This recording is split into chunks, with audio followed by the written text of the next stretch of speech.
देखिए उज्ज्वला योजना का क्या हाल है आपको सारा पता ही है। आज जिनको भी उज्ज्वला योजना में मोदी जी ने सिलेंडर्स वगैरह दिए थे वो बेचारे उसको दोबारा रिफिल नहीं कर पा रहे। 1100 रुपये का सिलेंडर उन्होंने कर दिया है। गरीब आदमी जो फ्री में सिलेंडर उनको दे रहे हैं, अगर वो फ्री में लेके 1100 रुपये का सिलेंडर उसको भरवाएगा तो उसको कहाँ से कराएगा। बीजेपी का अगर ये कहना है कि हमारे राज्य में ये हुआ है, तो अगर वो कोर्ट पे दबाव डाल के अगर राम मंदिर के मुद्दों को सुलझा सकते हैं तो और जो जन समस्याओं के मुद्दे हैं उन पर क्यों नहीं कोर्ट पे दबाव डाल के उन मुद्दों को सुलझाते। चाहे वो लोगों की ईवीएम के प्रति शंका हो, चाहे बेरोजगारी हो, चाहे महिलाओं के प्रति अत्याचार हो रहे हैं, तो उन मुद्दों पे क्यों नहीं दबाव डाला जाता। सिर्फ मंदिर के मुद्दों पे ही कोर्ट पे दबाव डाल के फैसला क्यों कराया जाता है। मैं इस चीज़ से उनकी कतई सहमत हूं। सोचा था ना, वैसे वो नहीं निकले। क्या सोची थी मोदी जी के बारे में? जब वो आए थे, जो उन्होंने बोला था कि हम ये करेंगे वो करेंगे, उन्होंने उसका आधा भी नहीं करा। इस तरीके से राम मंदिर का राजनीतिकरण हो रहा है और जिस तरीके से रोड शो किए जा रहे हैं और जिस तरीके से पूरे देश में एक मैसेज दिया जा रहा है कि एक पार्टी विशेष की कोशिशों से ऐसा हो रहा है, ऐसा कतई नहीं मानते हम। देखिए ये बात सही है कांग्रेस पार्टी की, अगर देखा जाए कि इसको सही में राजनीतिक मुद्दा भारतीय जनता पार्टी ने बनाया है। आपको याद होगा कि 1989 के अंदर राजीव गांधी के नेतृत्व में राम मंदिर के ताले खुले गए थे और वहाँ पे रामलला की मूर्ति स्थापित हुई थी। 22 तारीख को अयोध्या में मंदिर बनाने जाना है कि नहीं आपको? देखिए राम जो है सभी की आस्था का विषय है, किसी एक व्यक्ति की आस्था उसमें नहीं हो सकती और ना ही कोई व्यक्ति राम का राजनीतिकरण कर सकता है। राम आम भारतीय के दिलों में बसे हुए हैं, आज से नहीं बरसों से राम के दिलों में है। तो जाने न जाने का ये तो सबकी आस्था का प्रश्न है। जिनकी भी भगवान राम में आस्था है वो जा रहे हैं। हम लोग सनातनी हैं, हमारी भी भगवान राम के अंदर आस्था है, हम भी वहाँ जाएंगे। और ये बहुत खुशी की बात है कि राम मंदिर बन रहा है। जो बरसों की अभिलाषा लोगों की थी कि एक भव्य मंदिर श्री राम का बने, वो बन रहा है और उसके लिए सभी लोगों को बधाई। लेकिन कांग्रेस का इसमें पक्षपात भी होता है। कांग्रेस वाले कहते हैं कि मंदिर को बना के एक राजनीति मुद्दा बनाया जा रहा है। देखिए ये बात सही है कांग्रेस पार्टी की, अगर देखा जाए कि इसको सही में राजनीतिक मुद्दा भारतीय जनता पार्टी ने बनाया है। आपको याद होगा कि 1989 के अंदर राजीव गांधी के नेतृत्व में राम मंदिर के ताले खुले गए थे और वहाँ पे रामलला की मूर्ति स्थापित हुई थी। और जहाँ तक मैं आम आदमी हूँ, मुझे जहाँ तक जानकारी है कि जो कोर्ट का फैसला भी आया है वो इसी बिना पे आया है कि उन्होंने कोर्ट ने क्लियर कट अपने डिसीजन में कहा है कि ना तो हिंदू पक्ष साबित कर पाए कि ये जगह उनकी है और ना ही मुस्लिम पक्ष ये साबित कर पाए ये जगह उनकी है।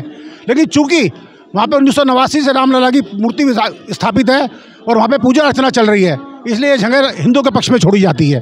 तो ये बात बिल्कुल सही है, मैं सहमत हूँ इस बात से कि आज जिस तरीके से राम मंदिर का राजनीतिकरण हो रहा है और जिस तरीके से रोड शो किए जा रहे हैं और जिस तरीके से पूरे देश में एक मैसेज दिया जा रहा है कि एक पार्टी विशेष की कोशिशों से ऐसा हो रहा है, ऐसा कतई नहीं मानती हम जनता। जब बीजेपी विपक्ष के नेताओं को इनवाइट नहीं कर रही, न्योता नहीं दे रही है 22 तारीख को। देखिए राम मंदिर कोई राजनीतिक मुद्दा नहीं है। राम मंदिर सभी लोगों की आस्था का, जैसे मैंने आपसे कहा, तो इसमें सभी लोगों की भागीदारी हो, क्योंकि एक राष्ट्रीय महत्व का एक काम हो रहा है, लोगों की अभिलाषा हो रही की एक पूर्ति हो रही है। तो मैं समझता हूँ कि अगर इसमें ऐसा कुछ पक्षपात किया जा रहा है और एक विशेष वर्ग के व्यक्तियों को बुलाया जा रहा है तो वो कतई गलत है, उसको नहीं होना चाहिए। इस मंदिर में सभी की आस्था है तो सभी लोगों को इसमें आमंत्रित करना चाहिए। ठीक है, अगर 2024 की बात करें, लोकसभा का चुनाव है, तो क्या मंदिर का एक मुद्दा होगा, मंदिर का फर्क पड़ेगा या नहीं पड़ेगा? देखिए जहाँ तक मेरा मानना है कि 1992 में आपने देखा होगा जब रथ यात्रा निकली थी तो उसका कोई मुद्दा, कोई प्रभाव नहीं हुआ। आज लोग सब समझते हैं कि किस तरीके से उनकी धार्मिक भावनाओं से खेलकर और वोट बटोरने का काम एक पार्टी विशेष कर रही है और लोगों की समस्याओं से ध्यान हटाने का एक ये नया तरीके का उन्होंने निकाला है। तो मेरे को नहीं लगता कि इसका कोई मुद्दा होगा। लोकसभा चुनाव के अंदर मुद्दे बहुत है, महंगाई, बेरोजगारी, इस तरीके के मुद्दे हैं जिन पे जनता वोट करेगी। अच्छा, अभी आज प्रधानमंत्री पहुंचे थे अयोध्या, काफ़ी भीड़ भी थी। अभी ये भी था कि वहाँ से 64 गज दूर मतलब शराब की दुकानें, ठेके बंद हो जाएंगे, तो अब एक इकोनॉमी पे अच्छा खासा असर पड़ेगा इस पर। देखिए ध्यान होना चाहिए नहीं? देखिए धार्मिक स्थान जो होते हैं, मेरा मानना ये, चाहे कोई भी धार्मिक स्थान हो, चाहे हिंदू, मुस्लिम, सिख, ईसाई के हो, वहाँ पर इस तरीके की चीज़ें नहीं होनी चाहिए। अगर थोड़ा सा इकोनॉमी पे फ़र्क भी पड़ता है तो उसको दूसरी तरीके से आप ये भी देख सकते हैं कि जो धार्मिक स्थान बनते हैं उनसे टूरिज्म बढ़ता है, आसपास होटल्स खुलते हैं, धर्मशालाएं खुलते हैं, लोगों को रोज़गार मिलता है, स्थानीय लोगों को, तो उससे भी उसकी भरपाई उस टूरिज्म के थ्रू होती है। तो इससे कोई खास फर्क नहीं पड़ता। बीजेपी का ये भी कहना है कि मतलब हमारे आने के बाद ही ये कोर्ट में गया केस, कोर्ट ने फाइल किया, सब कुछ फाइनल हुआ, मंदिर भी हमारे सरकार में हुआ है, तो ये काम हमने किया है। बस इसी बात को लेकर कांग्रेस में कहीं ना कहीं नाराजगी है। तो जनता इस पर क्या सोचती है? आपका जो कहना है कि भाई हमारे राज्य में, बीजेपी का अगर ये कहना है कि हमारे राज्य में ये हुआ है, तो अगर वो कोर्ट पे दबाव डाल के अगर राम मंदिर के मुद्दों को सुलझा सकते हैं तो और जो जन समस्याओं के मुद्दे हैं उन पर क्यों नहीं कोर्ट पे दबाव डाल के उन मुद्दों को सुलझाते। चाहे वो लोगों की ईवीएम के प्रति शंका हो, चाहे बेरोजगारी हो, चाहे महिलाओं के प्रति अत्याचार हो रहे हैं, तो उन मुद्दों पे क्यों नहीं दबाव डाला जाता? सिर्फ मंदिर के मुद्दों पे ही कोर्ट पे दबाव डाल के फैसला क्यों कराया जाता है? मैं इस चीज़ से उनकी कतई सहमत नहीं हूँ। जो कहते हैं कि अभी मथुरा काशी बाकी है, अयोध्या हो गया तो भी। देखिए, ये इन लोगों का एक प्रोपेगेंडा चलता रहता है, क्योंकि अब राम मंदिर का जो एक मुद्दा था वो सुलट गया है। अब इनकी राजनीति के लिए इनके पास करने के लिए कुछ है नहीं, क्योंकि लोगों के मुद्दों पे ये बात नहीं करना चाहते, सिर्फ धार्मिक भावनाएं भड़काकर लोगों की वोट लेना चाहते हैं।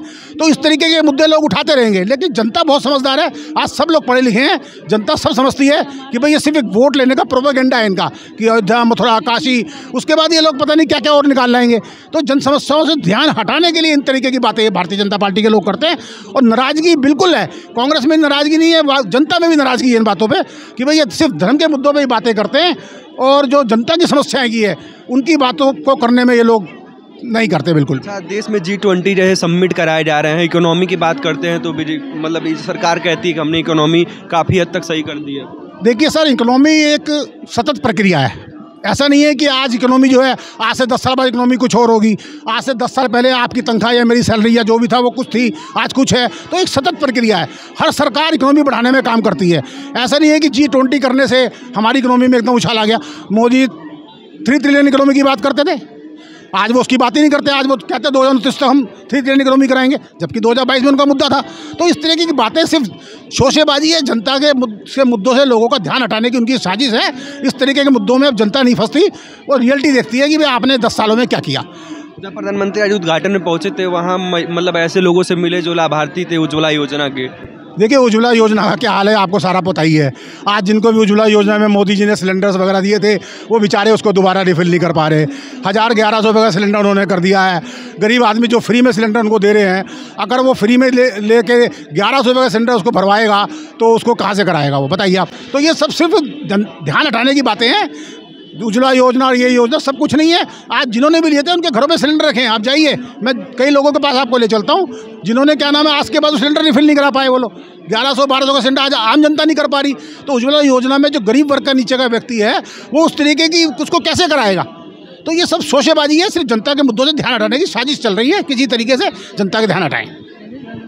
अच्छा, जब मंदिर 22 तारीख को मंदिर का उद्घाटन है, तो अयोध्या जाना है कि नहीं जाना? आपको पहले अयोध्या क्यों नहीं जाना? मैं तो 3 बार जा चुकी हूँ, पहले कोई महिला सुरक्षित नहीं है। आप बताइए कहाँ पर सुरक्षित है?